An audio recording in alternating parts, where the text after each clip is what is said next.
one of the fancy words that people use all the time now, which is true, but I think it's becoming a little trendy and buzzwordy now is imposter syndrome.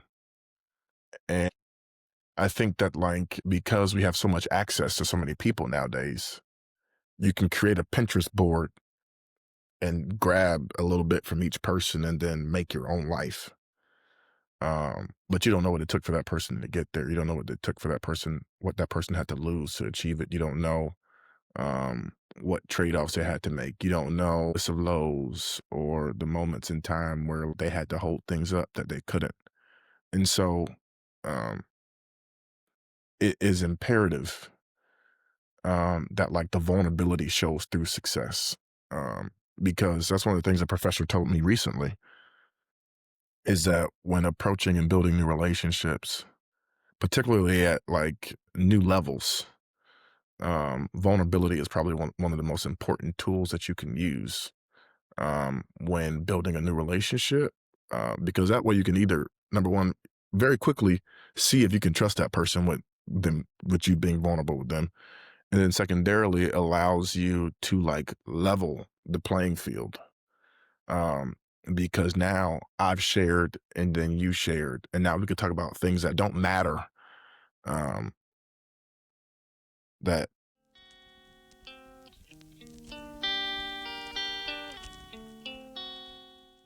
Welcome to Twenties in Progress with Stephen Ha. I'm your host, Stephen Ha, and this is the podcast for the 20-something-year-old that's just trying to figure it out. Today, I'm joined by my mentor, an older brother of mine, and honestly, just a really good friend, Amos Jackson III. And I can kind of read out his resume and describe who he is and what he's done so far, but we'll take the entire episode. So without further ado, I'll let the man himself introduce himself. And yeah, Amos, welcome to the show. Thanks, Stephen. It's fun to be here. Like, I can't believe that you have a podcast, number one, and then number two, that I'm a guest on your podcast. So this is pretty cool. Thanks for having me on, and I'm excited to get into the conversation. It's ironic that we're doing this today, talking about our 20s, because next Tuesday I enter into my last day of my 20s, my last year of my 20s, sorry. And so it's very fitting that I'm doing so this weekend, and I'm in my childhood home having this conversation. So this is pretty cool. Yeah, no, I'm actually glad that you mentioned that. Happy early birthday. But the reason why I wanted you on the show was to give the perspective of someone that's entering kind of the later half of their 20s. Sunsetting my The 20s? first question, someone has been paying attention in B school. But no, would love to just get your thoughts and just kind of where are you in your 20s right now? Like you said, you're 28 turning 29. Where have you been throughout your 20s? Keeping in the business B school talk. Keep it high level or get as detailed as you want. Yeah, like where are you in your 20s? Where have you been in your 20s? Yeah, my 20s have been a very interesting ride. I turned 20 years old at Howard University. I guess that was my sophomore year at Howard. I was just getting ready to pledge Alpha, I think. I think you had And just then crossed, if I'm not mistaken. I had just crossed, yeah, 2017, How I spring of know your 2017. life more than you do. Well, no, because I'm trying to do the math. 2017, I turned 21. And so, yeah, I crossed Alpha when I was 20. And then the following year, I became SGA president. And I would say in 2018, that was like the second year of my 20s, my life like completely changed. That's when I took a risk working for Andre Wells as a side project in college, working CBC events, Alvin and Ailey, and walked up to then Senator Kamala Harris and asked her for a job. And that changed my career forever. She said yes on the spot. And for the next 3 years of my 20s until I guess I was 25, I was with Senator Harris and then Vice President Harris. And of course, I graduated from Howard University during that time. I went on to Harvard Divinity School and graduated from there. But the last 4 years, from like, I guess 25 to now 29, I was with former President Obama. I look at my 20s as a time in my life thus far, it's only really reflective time I have as inflection points. And that inflection point in the last 4 years were probably the most impactful that I've had, because very rarely do you get to meet your heroes, let alone work for them and develop a personal relationship with them. And it was nothing short of another degree in life, as I like to tell people, because I never saw it coming, but I'm sure happy that it did. Yeah. No, I mean, I would love to hear your perspective, kind of like you said, you're in your late 20s and you seemingly on paper have accomplished what a lot of people have dreamed of their entire life. And so as you sit at the end of your 20s looking ahead to your 30s, what is the feeling like, hey, like, I accomplished everything, I met my heroes, what's next? Or what is the thought process of how do you think about your next 10 years after accomplishing so much? Is there some type of like pressure to meet the same kind of goals and standards and things that you've done in your 20s? Or are you kind of saying, hey, I'm tired and I just want to spend the next 10 years of my life building out my life and kind of thinking about, what's for me, like building a family and things like that? Yeah, man. Like, it's funny you should ask that because, like I said, I look at my life in inflection points. And 10 years ago, I moved to DC to go to Howard University, and I created a 10-year plan for myself in true A-type personality person form. And In true Amos Jackson III form. Okay, like let's just A-type, but also specifically Amos Jackson III. so I made like a list. It was like I wanted to be an alpha. I wanted to play football at Howard, which I did, and then ultimately gave that up. I wanted to get involved in student government. I wanted to work in politics, and I wanted to work in the Obama administration. All things of which that I did, and then ultimately ended up working for then former President Obama much later. But also in that gap, in those moments, like I had dreams, I had goals, but I didn't know how it was going to happen. I didn't know how I was going to get there. I didn't know how it was going to turn out. It wasn't a straight line, even though my resume may show it. There were internships I didn't get.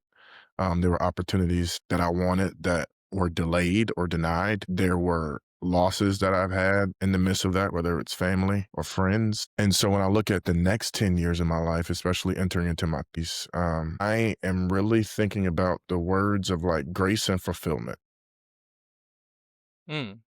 Say more. because it was God's grace that got me here, and it's going to be grace that like pushes me through, but also grace for myself because this is the first time in my life where I don't really have like a clear idea of where I want to go, especially being in business school. Right now, I'm having a lot of opportunities thrown at me. I'm applying for a lot of different things, really excited about the opportunities that are going to present themselves, but there's not a clear indicator for myself, which I've had to get used to that being okay. So also grace for myself, grace around like myself about like not knowing the answers again, grace and ambition, like not equating productivity with worth, grace around evolving relationships and friendships, and boundaries within Hmm. those. Because like I look at like the last 7 years, especially in the roles that I worked in, I was working a lot. I had a demanding job, but my life was kind of like built around someone else's life, and supporting the Hmm. principles that I work for. And so I'm excited about the prospects and the opportunities to do something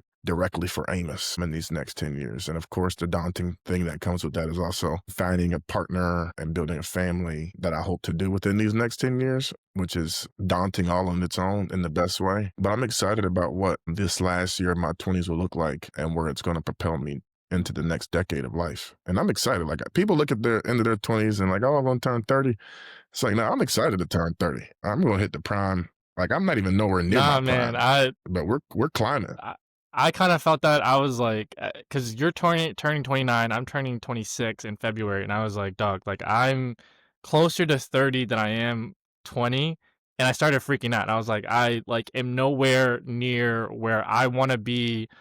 I'm not where I thought I was gonna be. Like as you know, like I thought I was gonna be married and have kids by now, and like I'm sitting in a studio apartment in New York by Yeah, myself, single, and not really knowing where to go after this. And so, I think a lot of people who know you, or after listening to this and doing a little research on you, will kind of say, "Hey, like Amos has done everything, right?" So I guess the first question is, based on your kind of perspective, like, have you felt like you're where you thought you were gonna be at 28, turning 29? Like, do you think you've achieved that and accomplished that? You talk about your list, about all the things you want to do in your 10-year plan.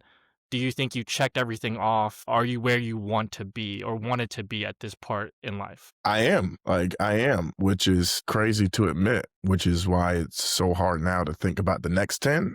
Because when you put it on paper, it becomes a little real, especially for me and how I think about it. Because like I just don't put things on paper just off of thoughts in my head. There's a lot of prayer and supplication, reflection that goes into that. But the one thing that I wish that I would also add to the list is the only thing that I have not accomplished yet, which I don't think you ever do, is like deepening my spiritual formation in a way that allows me to hear God clearly in the moments in which that like things may seem that they're a little cloudy. Because one of my mentors gave me a very clear illustration that like opportunities like jobs, women, and potential partners, and all those things. It's not going to be a matter of if those things present themselves. It's going to be discerning the will of God in each of those decisions. And that's the thing that I'm focused on in this next 10 is making sure I'm going exactly where I'm called to be and where I'm supposed to be. Because in that way, it won't feel like a new daunting task. It will be the next step in the journey. And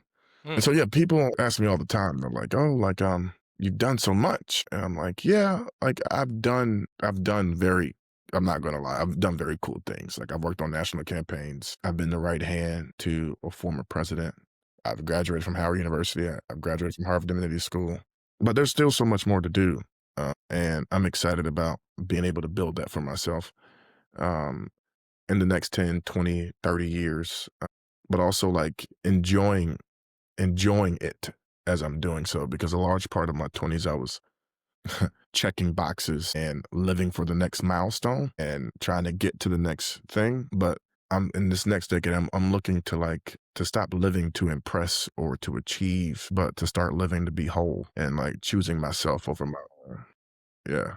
Can you speak more to that? I guess a lot of people in their 20s, especially myself, kind of feel like life is kind of checking off a bunch of checklists, right? I think I spoke to it a couple of episodes ago of just like, especially for a 20 something year old who have come from a single parent household, first generation, or an HBCU grad or things like that, it feels a little bit more daunting, right? Where you kind of get told that like you have to get a job, you have to buy a house, you have to get rich, but they don't tell you how rich. Kind of speak to kind of that deviation from that mindset of, I've been told to check things off my entire life. And now, now that you're kind of reflecting back, you want your 30s to be a little bit less of that and more of just kind of living by your purpose. And so, what does that mean for you? Kind of what are the lessons that you learned throughout your 20s that got you to this point of kind of letting go of the checklist and being more thoughtful about the purpose and kind of the day to day work more so? Yeah,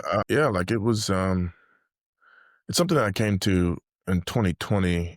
And ironically, right at the beginning of the pandemic, I had started going to therapy. And so my therapist and I started our journey together 5 years ago. And one of the things that like I was really concerned about with myself is that like I would put so much pressure on myself to like lock in to achieve this and achieve that. And when I look at like, again, I look at my life at inflection points at every point of achieving, there was always something that like when I was working so hard to do it, like I mess up a relationship, I made a big mistake that I probably couldn't come back from. I had a poor decision. I got into a car accident or I made a dumb move. And it was because like I was putting so much pressure on myself. And the way that my therapist described it is that like pressure bursts pipes. And so like when your life is not easily able to flow through the pipes analogy per se, like when there's so much pressure, it bursts.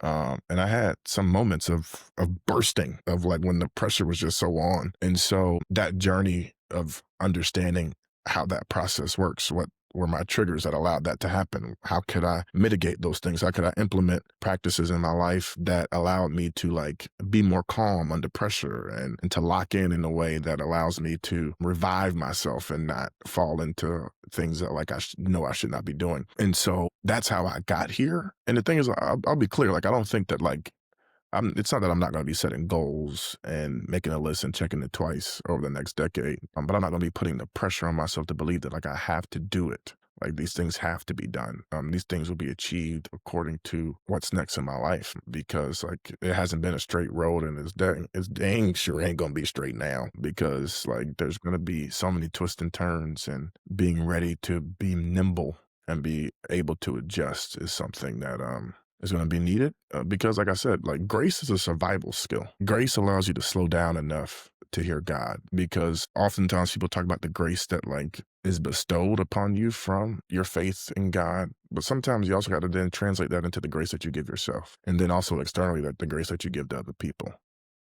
Yeah. So grace is like the word that I'm rocking with going into this next year of life and into the next decade. Yeah, no, I mean, I really like that because as you probably know, grace has done wonders for me given kind of all the things that I've been through, especially early on in my 20s and just kind of like I think that's something that I've really latched on to is just learning how to give myself grace of, the feedback that We've I had get plenty may of not conversations be about that.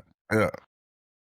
okay, listen, but I think it's just like I think the whole point of giving grace to yourself is just being your biggest advocate. I think something that I've realized in my 20s is just that, you know, there's going to be a lot of people that you encounter. Caleb McQuarters actually told me that like there are people in your life for different seasons. And I think as Mhm. I'm reaching 25, 26, I'm actually starting to realize that there are certain people in different points of your life for different times. And so people Yeah. come and go. And I think the only thing that is like remains steady is yourself and God. And I think God always gives you grace, but I think something that you need to give yourself on a day to day that I've been learning that I've kind of been trying to practice is giving yourself grace, whether that is a mistake that you make at work or even like small things. Like yesterday, I wanted to wake up and go watch the sunrise, but I didn't. But then I did it today. And so it's like the little small things to where it doesn't feel like the world is ending or, the world is on fire. It's just kind of being able to kind of push through things. I think you also told me my freshman year that, like,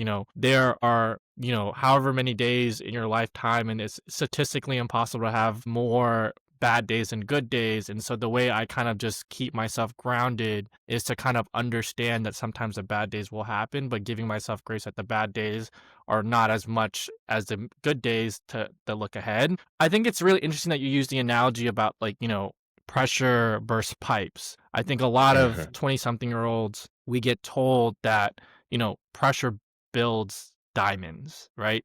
And so, Mhm. kind of, what is the balance between pressure making Mm. diamonds, seemingly like your resume is a diamond studded Mhm. resume, Right. and, diamonds bursting pipes, right? So, like, how did you find that balance? Have you found that balance? Like, what is that, how does that make you feel when you hear that kind of comparison between the two analogies?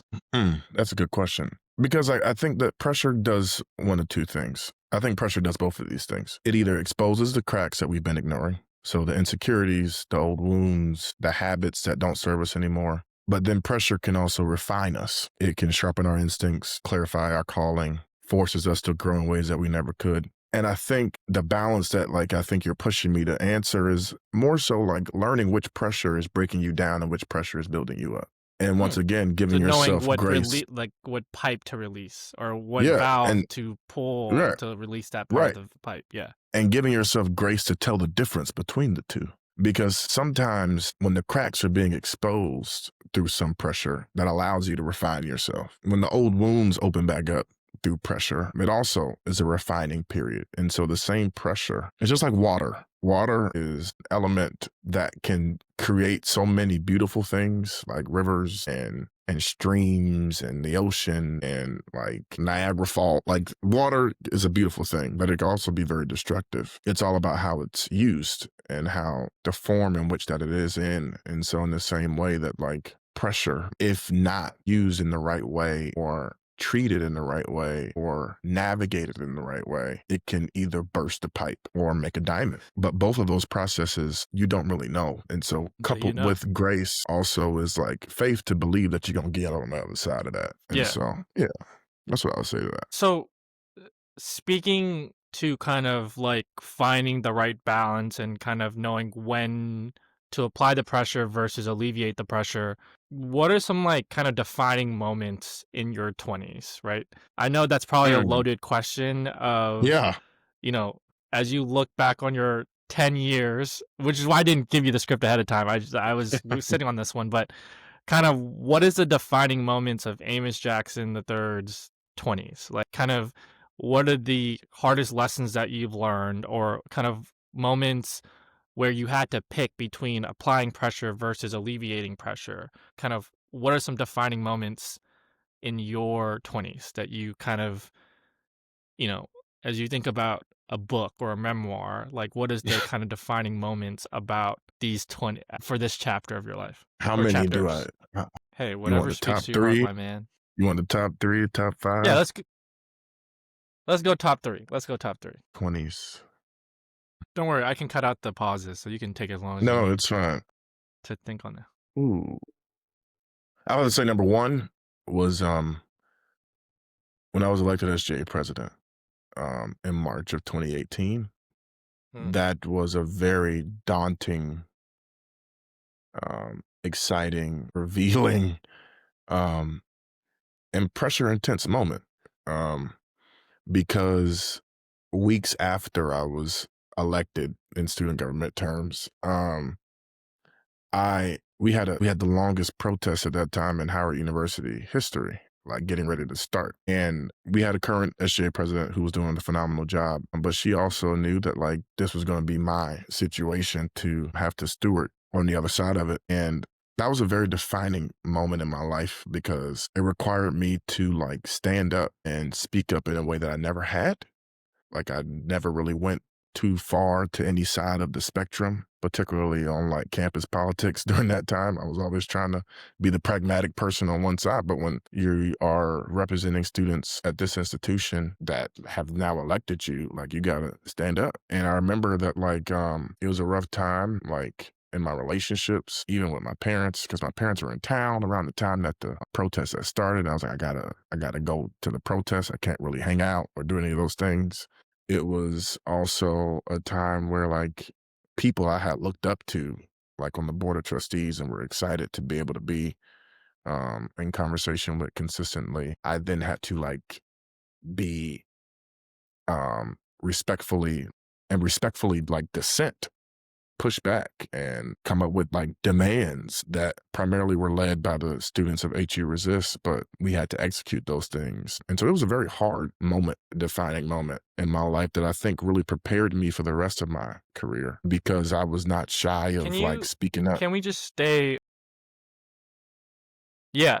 Can we stay on this topic? As you know, SGA is used to be a passion of mine. Politics used to be a passion of mine. No, I'm kidding. I think specifically about what you said about how that particular moment, and I think on a broader scale, how has being an HBCU grad, like I think you've been all over the world, but has being an HBCU grad, particularly SGA president, kind of impacted the way you see the world in your 20s? Like I think for me personally, and I haven't told you this, but I think every time I talk about Howard in more of a positive light, you get shocked. But I think for me, like one of the things that I take away from my experience at Howard, even just being an agent at Howard, is just knowing when to speak up. And like to your point Mhm. of just like, you're in your 20s, the question of morality and kind of what is the right thing to do when the moment calls for it.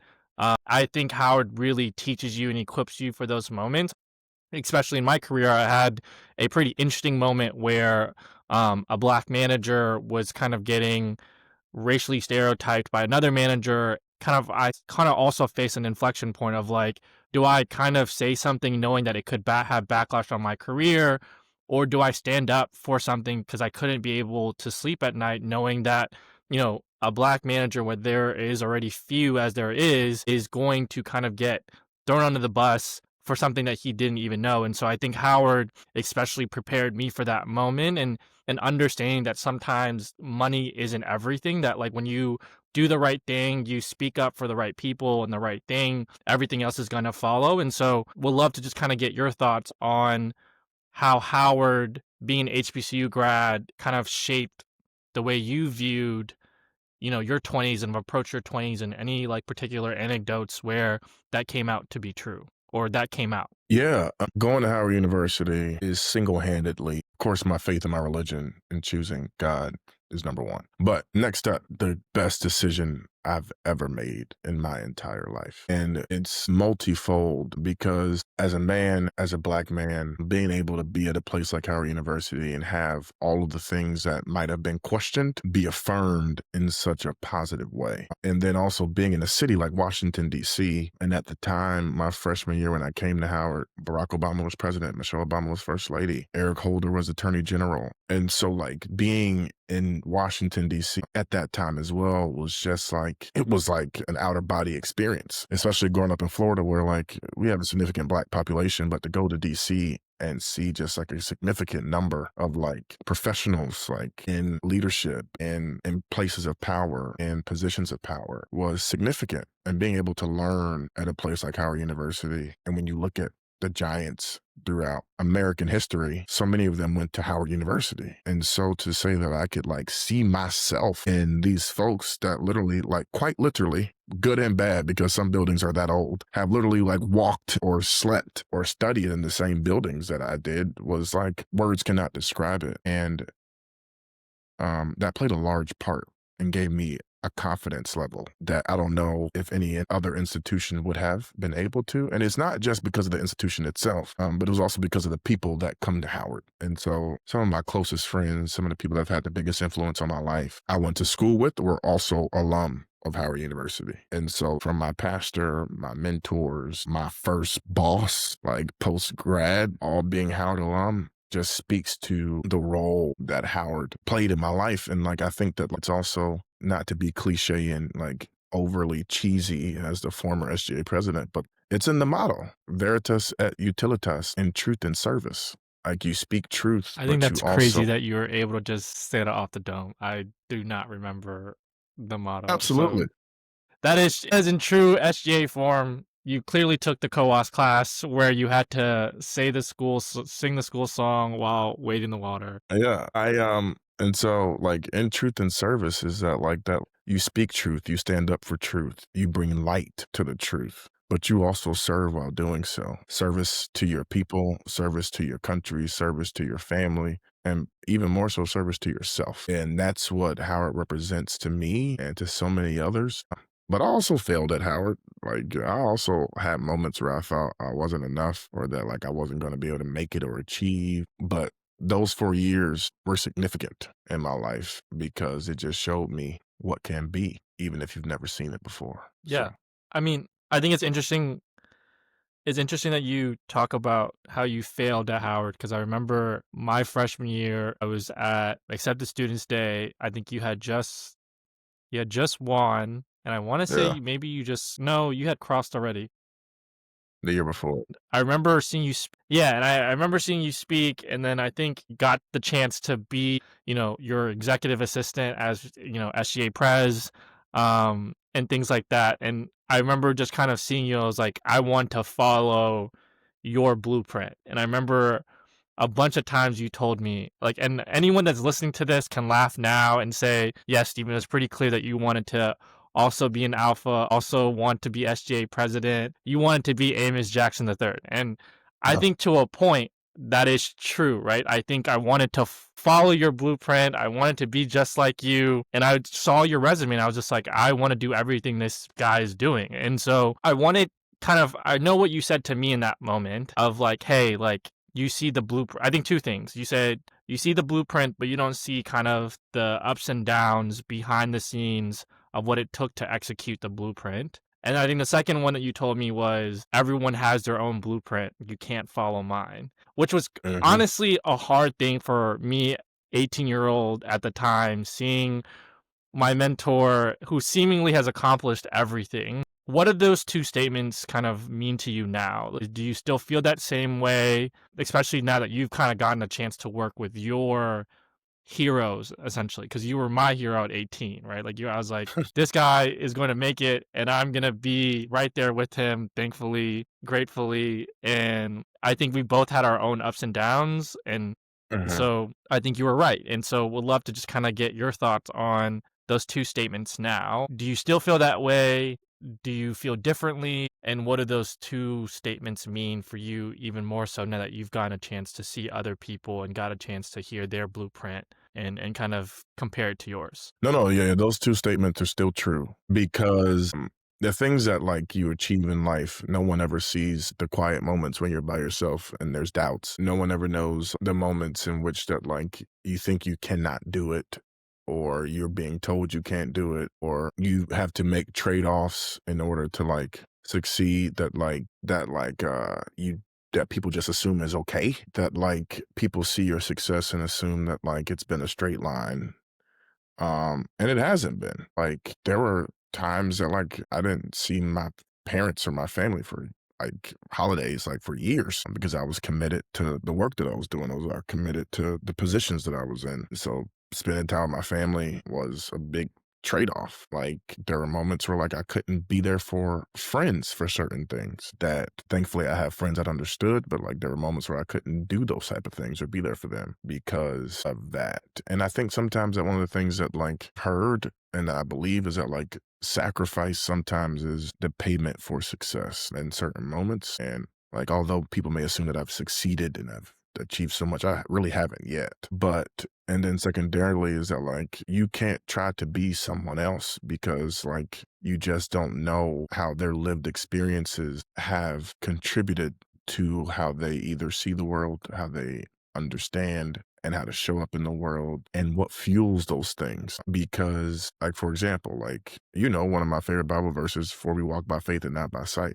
Like, if someone else tried to apply that to their life, like, yeah, they could on, like, a basis of, like, what it means to them and when they read it in Second Corinthians, like, all those things. But for me, like, that's our family mantra that my grandmother used to get up and give the Sunday announcements every Sunday and say those things at the end of every remark she gave from the podium at Ebenezer Baptist Church in Boca Raton, Florida. And so that means a level of a different thing to me.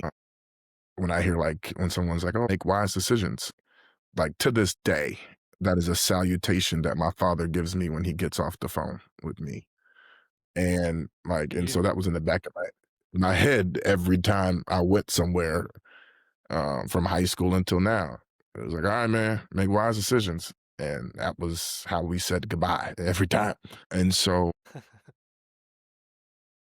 or, like, for example, like, one of the quotes that I love that my high school football coach used to say, his name was Stacy Sizemore, he was from Mississippi and had a real deep Mississippi accent. He would say when we would win big games or when we would lose games, he would tell us to never get too high and never get too low. Reality sits somewhere in between, and, like, that is something that has stuck with me now. I can't believe it's been almost 15 because when I've been real low and when I've been real high, like, reality always gets you right back in the middle. And so, like, in terms of, like, the blueprint questions, it's just like, yeah, man, like, you can't, like, if you spend so much time, because one of the fancy words that people use all the time now, which is true, but I think it's becoming a little trendy and buzzwordy now, is imposter syndrome. And Literally. I think that, like, because we have so much access to so many people nowadays, you can create a Pinterest board and grab a little bit from each person and then make your own life. But you don't know what it took for that person to get there. You don't know what it took for that person, what that person had to lose to achieve it. You don't know what trade-offs they had to make. You don't know what's of lows or the moments in time where, like, they had to hold things up that they couldn't. And so um it is imperative that, like, the vulnerability shows through success. Um because that's one of the things a professor told me recently is that when approaching and building new relationships, particularly at, like, new levels, vulnerability is probably one of the most important tools that you can use when building a new relationship, because that way you can either, number one, very quickly see if you can trust that person with you being vulnerable with them, and then secondarily it allows you to, like, level the playing field, um, because now I've shared and then you shared, and now we could talk about things that matter outside of, like, the context of, like, your job, what you do, who you know. We can get to who are you, and that's one of the Yeah. things, especially living in DC. People ask you what you do before they ask you your name, and then in business school, the funny thing is that, like, when you meet somebody, it's what's your name, where you're from, what were you doing before this, and what do you want to do after. It's like, so based on those 4 questions, then people come up with an idea of who you are and put you in a box of whether we can be friends or we're gonna be colleagues or can I, like, work with you on something? And then it's like, okay, like, let's actually skip those steps. I remember I was at a recruiting event, a couple of weeks ago, and one of the senior partners from a firm was like, "I'm not gonna ask you those 4 questions. I'm gonna ask you what matters to you and why. What do you care about? What do you hope to, like, achieve? What do you wanna, like, change in the world?" And I was like, I literally stopped and I was like, thank you, because like that's what matters. Like all of these Yeah. things that you achieve, all these boxes that you check, like when you're like on your deathbed and like thinking back on your life, you're not gonna think about the job that you worked. You're not gonna think about how much money you made. Some people might, but you shouldn't. You're gonna be thinking about the moments that you shared with the people that you love. You're gonna be thinking about the moments um in time where like you were able to create long lasting memories with friends and family and loved ones. Like that's what Yeah. matters. That's one of the things that I would say that like I take away from my last job with President Obama, that I tell people all the time, that like that man has achieved everything to some people. But if you ask him his favorite thing to do, it's to be with his daughters and his wife and his family. Like he could do that all day, every day. And what that showed me, and I think that's why like I think it was important for me to be that close. And it's the same thing for Kamala Harris. Like Sunday dinner, if she could do that with her family, like when she gets to do that, like that's like the highlight of her week every week is cooking dinner and hosting her family at her home. That's what showed me, is that like you can have all the success in the world, but the small things matter the most. And like when people are looking at the blueprint of people's lives, like you can't really like see those things on paper. You have to be able to be in it and to feel those things, because those things are what matter the most. Well, that was a I very agree. long-winded I answer. think no, it's all good. I mean, it's all like good kind of tidbits, right? I think I remember us sitting in Miami when you were there for Art Basel, and Mhm. somebody that you worked with asked me, was like, "Hey, like, what did you think about Howard?" And I think for the first time you heard me say, like, no, like I'm grateful for every single thing that I went through at Howard, regardless of the ups, regardless of the downs. And it wasn't because of the accomplishments, because seemingly on paper, I accomplished nothing at Howard. Like I ran for student government 3 separate times, lost all 3 times. I went out for Alpha, didn't make it. Graduated with a good GPA. I got a good job afterwards, had a good internship and things like that. But as in terms of on campus success, I didn't accomplish anything. But I think when I looked back and reflected at my time at Howard, I think there's a couple of takeaways that I took from it in true consulting form. I think the first one was just that like I am a completely different person and I've grown through those down periods and through those low moments of, I went to therapy and I got comfortable with therapy because you threatened to not let me in the Houston office until I went to go sign myself up for therapy. So like it was in those moments where I've had pivotal changes and pivotal life moments that allowed me to be the person that when you saw me in Miami at Art Basel, and I was also kind of going through a really rough project, a really rough time in my life as well at the same time, but was a little bit more reflective because of things that I went through and a little bit more graceful in the sense that I know that this period was going to end similar to kind of the low periods at Howard.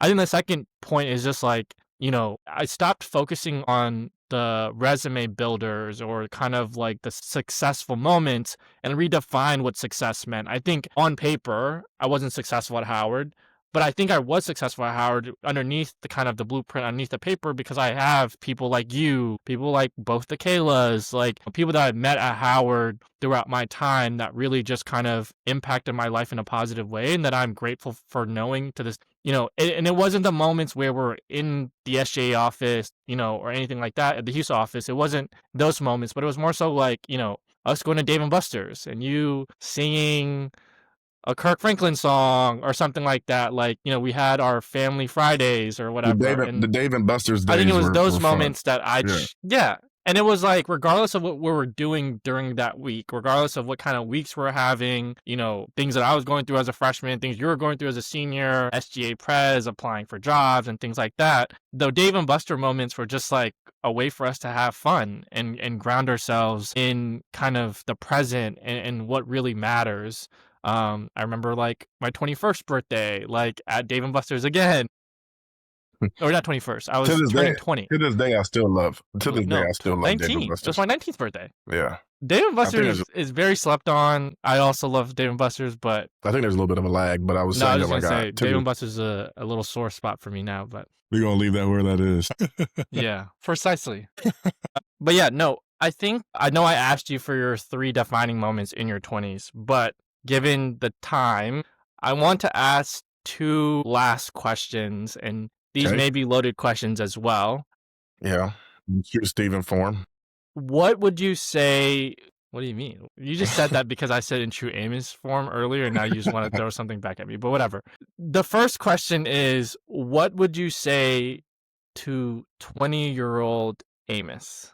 Mm, Knowing what you know now and kind of looking back on how your 20s have gone, what would you say to 20-year-old Amos? Like you said, you just crossed, you just won the election at Howard. No, I don't think you won I think at 20, uh-uh. you had just crossed. You hadn't won SGA president. You won COAS president. I won co-ops that following April. I turned 20 in December. I crossed in April. I won co-ops president in April. Yeah. So what would you say to 20-year-old Amos? Mm. I know you could say a lot because I would say a lot to 20-year-old Amos. So I know you would say a lot to 20-year-old Amos. Hmm.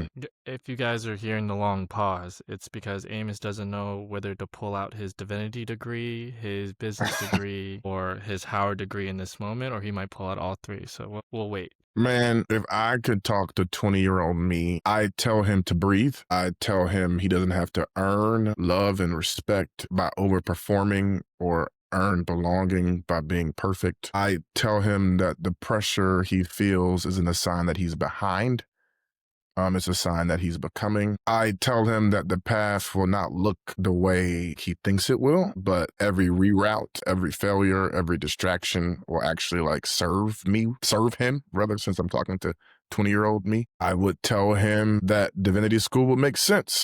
People may not understand it, but it will make sense. I'll tell him that love will stretch you. Say that again. Relationships will teach you. Say that again too. And the parts of like his story that he's scared to like admit, those will become the places where God shows up the loudest. I'd tell him that grace is not a weakness. I'd say that rest is not laziness. And I would tell him that he doesn't have to carry every expectation by himself. I keep forgetting to talking. But most of all, I'd tell him that like it's gonna be okay. I will tell him that it's gonna be okay. I will tell him that he will become the man he used to pray to be. He used to become the answered prayers from my grandmothers and my mother and my father. Not because it was forced, but because he allowed himself to grow and be stretched and to be broken to be blessed.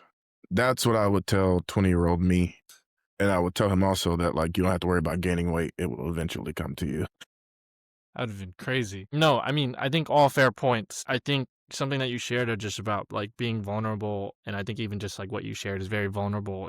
It helps really bridge the gap. So I really appreciate you kind of like being vulnerable, especially to this audience, given your status and I your don't have any brand and status. things like that. Okay. No, but no, genuinely just appreciate you being vulnerable just because I think for a lot of people, myself included, of people who just don't have certain people to look up to and just also just like things, the blueprint essentially to kind of get through life and get through your 20s. I think part of the reason why I started this podcast was to have moments of vulnerability to be able to show other 20-something-year-olds that relate to me, whether that is an Asian at an HBCU, which is actually not as rare as it was when I was there, whether Mhm. that's, a first-generation college student, whether that's an HBCU grad navigating corporate America for the first time. I think being vulnerable builds community, but also being vulnerable allows people to kind of understand and give themselves grace as they go through what they're going through. Mhm.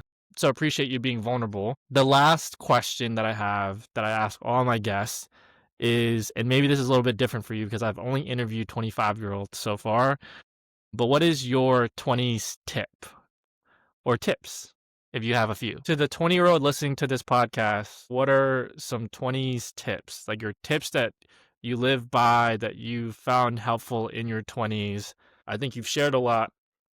And so it could be repeats of what you've already shared, but if you had to give a tip or tips for someone in their 20s, what is your 20s tip? Stop rushing your life. You're not too late. You're not behind. You're building your life, and building takes time. Like the timeline that like you have like created in your mind is imaginary. Like now that I know what this is in terms of like, a financial means now, protect your peace like it's an asset. If something drains you more than it develops you, it's too expensive. Let it go. Peace will take you further ever than any adrenaline that you get from whatever you're putting your efforts into. Be curious. Curiosity will open more doors than you trying to be a box checker and trying to be perfect. Like, you don't have to have it all figured out. Just be interested, ask good questions, be teachable. Curiosity, especially intellectual curiosity, I think is what separates people. And I think what I've learned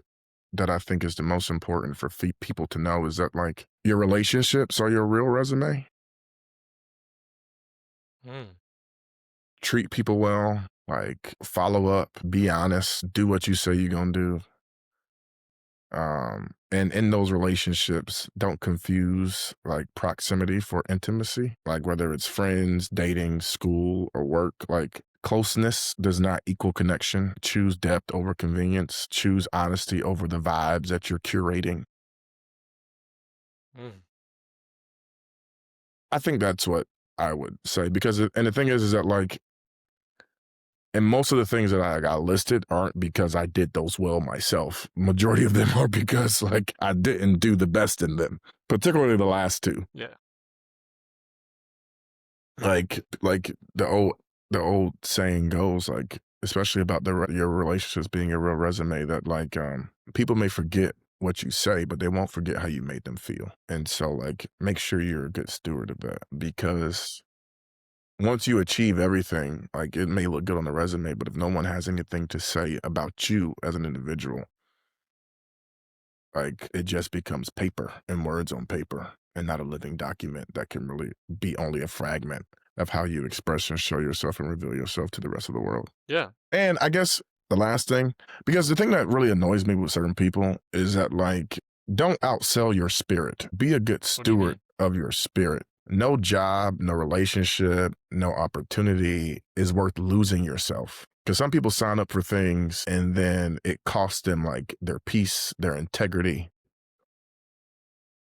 That's I too agree with that one. expensive. Like, it's too expensive, because the thing is that, like, it requires so much to, like, to not be good to yourself.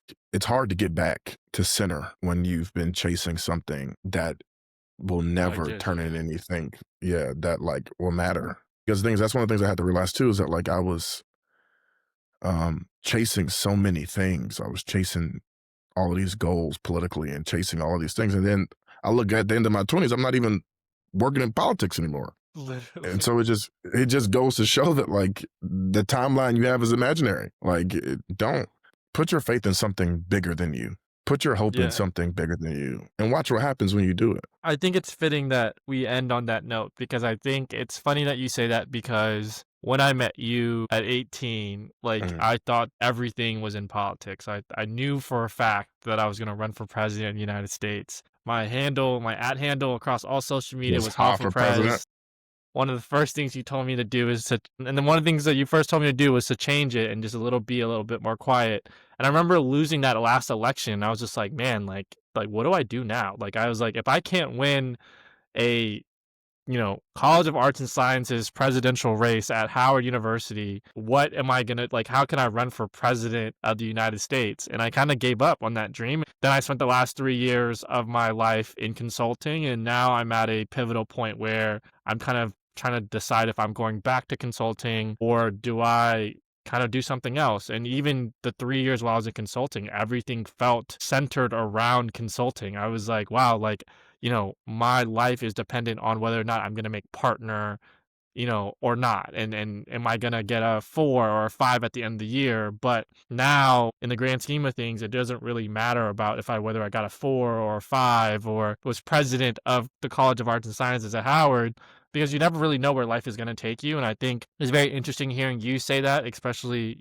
like I said, like in different ways, I still look up to you and just kind of things that you've accomplished. And so hearing you kind of speak to that journey, and your reflection on it has been interesting. But no, I wanted to just say and take a moment out to just say, like, I'm proud of you and that, seeing everything that you've accomplished means a lot more to me than you realize. And I think the lessons that you've taught me, whether in the moment because you were angry or not angry, but more so in the moment just frustrated with me, or you were just saying it out of love, or just whether you remember it or not, I think the lessons that you've taught me, at least early in my life, and especially in my early 20s, have really carried me through, you know, the ups and downs of my 20s so far. And so just wanted to say thank you and also just kind of give you your flowers of, you know, all the things that you've accomplished, especially as a black man in America. You're doing all the amazing things, and I can't wait to see what's next for you. And I'm proud of the growth. And I think that's the biggest thing that you've taught me throughout your life is just that like growth is everything. And if you're not constantly growing, whether that's your mind, whether that's your faith with God, whether that is your relationships with the people that care about you and pouring back into your community, growth is everything. And I'm excited to see your growth and, be there every step of the way. And I can't wait to see what 30 has for you, old man. Well, I appreciate you for saying those things, but also, like, all those things can be said back to you. It is funny to see the mentee become the mentor because I've come to you for help now on numerous of projects, applications, and things that I'm thinking about doing next. And you would have it when you were 20, you would have never thought that like that would be happening. And so in your own way, like although you reflect a lot about the things and times that you've achieved so much and you've acquired so much through those processes. And I'm also proud of you because I remember those days. And I also told you these days would also exist as a result of those moments that you went through. And so I'm proud of you for taking the leap to do this podcast and to provide a forum for people to discuss like a very pivotal moment in time, which is our 20s. And I can't wait to see how much more you accomplish because eyes have not seen what is in store. And, you know what to do. We'll talk about it even more. Hey, we gonna see. We're gonna see. We're gonna see. But no, again, I appreciate you coming on the podcast. Thank you. Any last words before I close this off? No, man, that's it. Cool. Appreciate it. No, thank you for the time. Thank you again for being vulnerable and sharing all your insights. Yeah, subscribe to 20s in Progress, 20s.in progress on Instagram and TikTok for any updates. We'll be launching full episodes on YouTube, Apple Podcasts, and Spotify every single Saturday for the rest of the year. Yeah, thank you again, Amos, for your time. Love you all. See you in the next episode.